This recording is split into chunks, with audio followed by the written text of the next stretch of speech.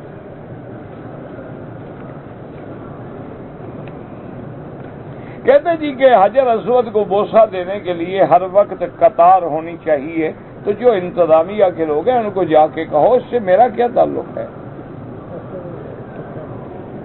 عورتیں قبرستان میں جائیں نہ جائیں، کیونکہ عورتیں رقیق القلب ہوتی ہیں، ضعیف ہوتی ہیں، پھر وہاں وہ رونا پیٹنا اور اس قسم کے حرکتیں کرتی ہیں جو شریعت میں منع ہیں. اس لیے ان کو اسلام نے قبرستان جانے سے منع کیا ہے.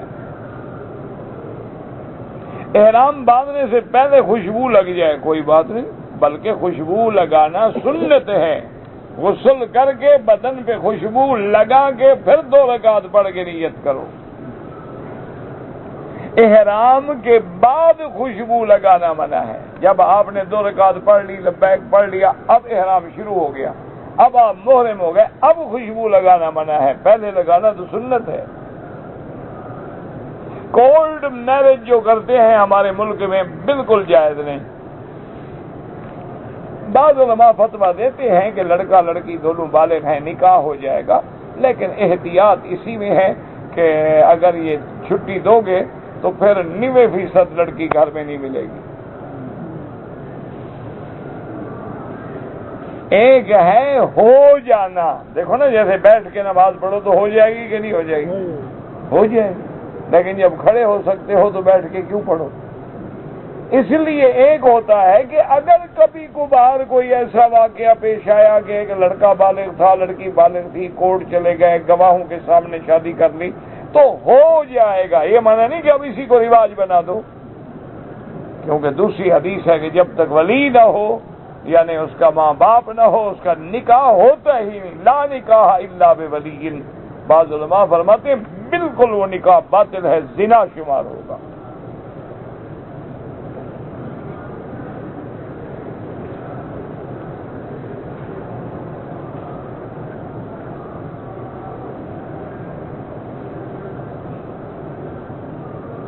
انا من سکان مکہ ذهبت الى المطار بجدہ. جدہ اذا كان المطار لازم ان يكون مسافر، لازم اذا قدم قواعد امام يصلي صلاة السفر، لان ما شاء الله يعني مطار تقریبا اکثر من 100 کلو. داڑھی کا خط بنواتے ہیں کوئی حرج نہیں. ظہر سے پہلے جو 4 رکعت سنت ہے ملا کے پڑھو تو جائز ہے، 2 رکعت کر کے پڑھو تو جائز ہے.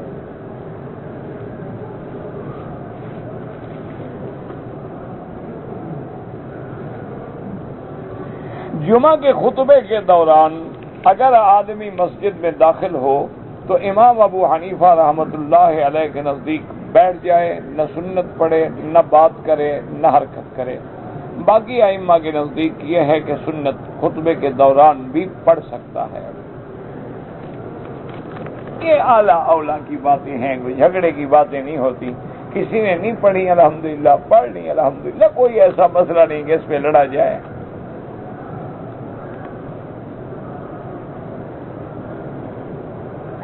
اگر ایک آدمی نے مشروط احرام باندھا کہ محلی حیث حبستنی، پھر رک گیا تو انشاءاللہ اس کا ٹھیک ہے، وہ دم پڑے گا.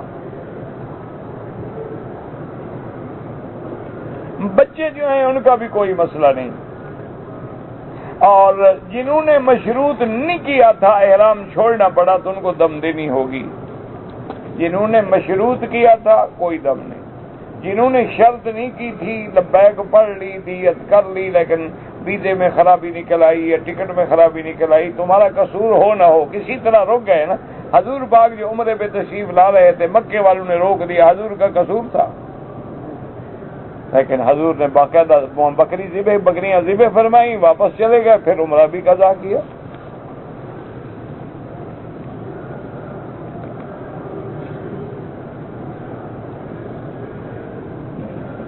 ہاں کہتے ہیں کہ جی کسی حدیث مبارک میں یہ آتا ہے کہ حضور نے منع فرمایا کہ تم ہاتھ کیوں ہلاتے ہو گھوڑے کی دموں کی طرح. ہاں یہ تو مسلم شریف میں حدیث ہے. مالی علی رافی ایدیکم کانہا اذناب خیل شمس، یہ تو مسلم شریف میں حدیث موجود ہے۔ میری ماں بیمار ہے، اللہ سے دعا کریں اللہ سب بیماروں پہ رحم فرما۔ یا اللہ سب لوگوں کے گھروں میں عورتیں مرد بچے جو بھی بیماریاں ہیں اپنی رحمت سے دور فرما دے، تیرے سوا کوئی شفا دے ہی نہیں سکتا۔ وَإِذَا مَرِضْتُ فَهُوَ يَشْفِينِ۔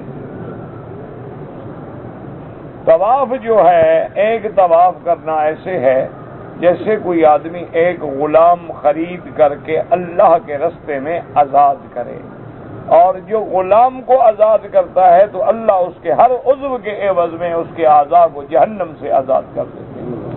تو باقی طواف تیز تیز نہ کریں، ادب سے چلیں، احترام سے چلیں، دوڑیں نہیں، کسی کو دھکا نہ دیں، نظر نیچے رکھیں۔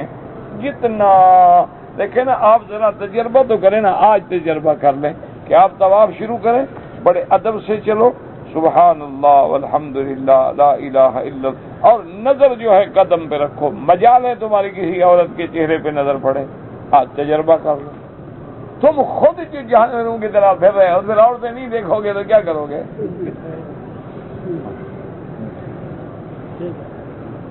آج تجربہ کر لو۔ ابھی عشاء کے بعد ہاتھ کنگن گوار سیکھا، ابھی عشاء میں ابھی نماز پڑھنے کے بعد جو ہے نا بسم اللہ اللہ اکبر، پھر اس کے بعد نظر بر قدم اور تسبیحات پڑھتے رہیں، سبحان اللہ الحمدللہ لا الہ الا اللہ اللہ اکبر، اور دل میں یہ خیال ہو کہ میں اسی جگہ گھوم رہا ہوں جہاں اللہ کے انبیاء اور میرا مدنی محمد مصطفیٰ گھومے ہیں۔ میں کتنا خوش نصیب ہوں کہ ان گناہگار بدن اور پاؤں کے ساتھ اللہ نے مجھے اپنے پاک گھر میں، عظمت والے گھر میں، رحمت والے گھر میں آنے کا موقع دیا ہے۔ اسی طرح حجر اسود پہ جائیں، اشارہ کریں، ضروری نہیں ہوتا اشارہ کر کے اشارہ کرو اور عورت کو دیکھو، نہیں، اشارہ حجر اسود کی طرف کرنا ہے، عورت کی طرف نہیں کرنا۔ ورنہ یہ ساری جو نمازیں پڑھتے ہو نا، یقین رکھو اگر غیر محرم عورتوں کو دیکھو نا، ثواب فی امان اللہ ہو جاتا ہے۔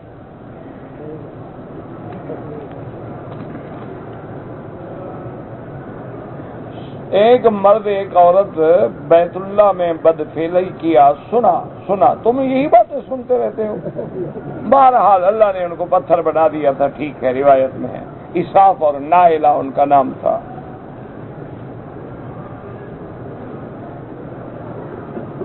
میں نے پاکستان سے بھی عمرہ کیا ہے اور میں نے مدینہ منورہ سے بھی عمرہ کیا ہے، الحمدللہ۔ مزید اگر عمرہ میں کرنا چاہوں تو جیرانہ سے، مسجد عائشہ سے، طائف سے کر سکتے ہیں، لیکن مکے میں رہتے ہوئے طواف زیادہ کرو تو افضل ہے۔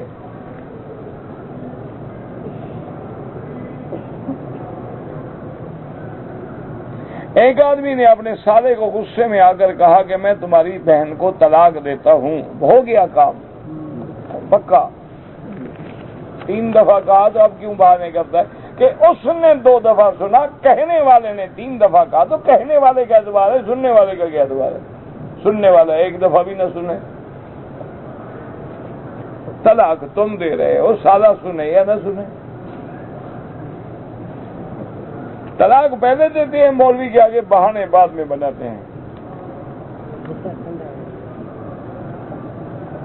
احرام باندھنے کے بعد کنگھی پھیر لی، کنگھی پھیرنے سے کچھ نہیں ہوتا، اگر بال گرے ہیں تو صدقہ کر دو، خیرات کر دو، ورنہ کوئی بات ہی نہیں۔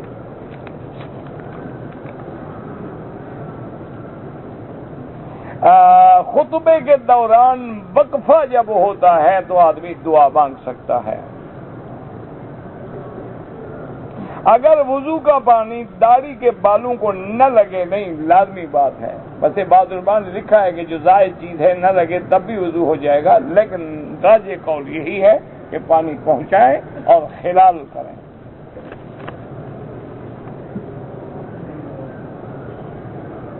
کہتے ہیں جی کہ صفا مروہ میں کھڑے ہو کر جو اشارہ کرتے ہیں کوئی ثابت نہیں۔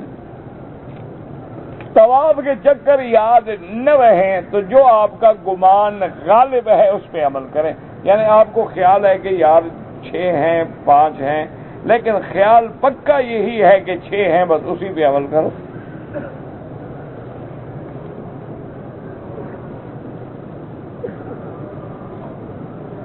ہمیں کہا جاتا ہے کہ پہلے اپنا ملک اور اسلام بعد میں، یہ جاہلوں کی باتیں ہیں.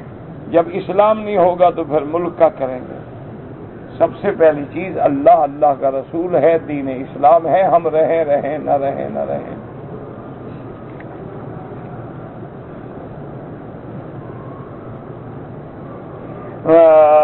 حجر اسود کا بوسہ لینا سنت ہے. اس کے لیے جنون میں آنا، مردوں سے ٹکریں کھانا، غیر محرم عورت کا غیر محرم عورت کو ہاتھ لگانا، یہ تو حرام ہے، ثواب سے زیادہ گناہ ہے. موقع ملے ادب سے دے دو، ورنہ دور سے بسم اللہ اللہ اکبر. ایک عورت کی آپس میں شادی ہوئی، کچھ عرصے کے بعد ان میں طلاق ہو گئی. الحمدللہ یادینا و یہدیکم اللہ. بہرحال طلاق ہو گئی، اور اس کے بعد اس مرد نے بھی شادی کر لی کسی دوسری جگہ، اور عورت نے بھی شادی کر لی کسی دوسری جگہ. اب وہ بچے شادی کریں کوئی بات نہیں، وہ تو عورت ہی اور اس سے اولاد ہوئی ہے نا.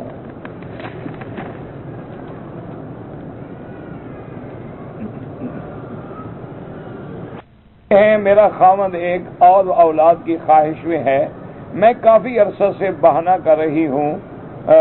بہانہ نہ کریں نا آپ، اسی لیے تو اور شادی کرنا چاہتا ہے نا. آپ بہانہ نہ کریں، اولاد ہونے دیں. باقی آپ کو ڈاکٹروں نے کہا ہے تو ڈاکٹروں کا کہنا کوئی 100% درست نہیں ہوتا. اللہ سے امید رکھیں، اللہ بچہ دے. پہلے اللہ نے 2 دیے ہیں تو اللہ تیسرا بھی دے دے. خوف نہ کریں اور ڈریں نہیں، اور اپنی زندگی کو خراب نہ کریں.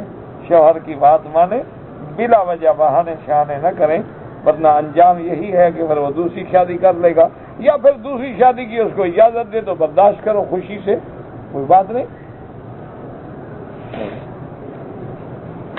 اجازت عورت نہیں دیتی، مرد تو کرنا چاہتا ہے نا. تو عورت دشمن ہے یا مرد دشمن ہے؟ جو عورت دوسری عورت کو برداشت نہیں کرتی تو عورت کی دشمن ہے یا مرد؟ مرد تو بیچارہ 4 اکٹھی رکھنا چاہتا ہے. کہتے ہیں جی مرد انصاف نہیں کرتے، دشمنی تو تم کر رہی ہو. اسی لیے ہمیشہ یاد رکھیں کہ جن لوگوں میں دین ہے نا جی، یہاں آپ عرب میں دیکھیں، ایک آدمی کی 4 بیویاں ہوں گی، اکٹھے رہتی ہیں، اکٹھے کھاتی ہیں، اکٹھے پیتی ہیں. اچھا، بلکہ بات تو ایسی ہیں کہ نمبر 1 کی اولاد جو ہے نمبر 2 پالتی ہے، 2 والے کی بچے جو ہے وہ اس کو ماں کہتے ہیں، وہ اس کو ماں کہتے ہیں، اپنی ماں کو ماں ہی نہیں کہتے.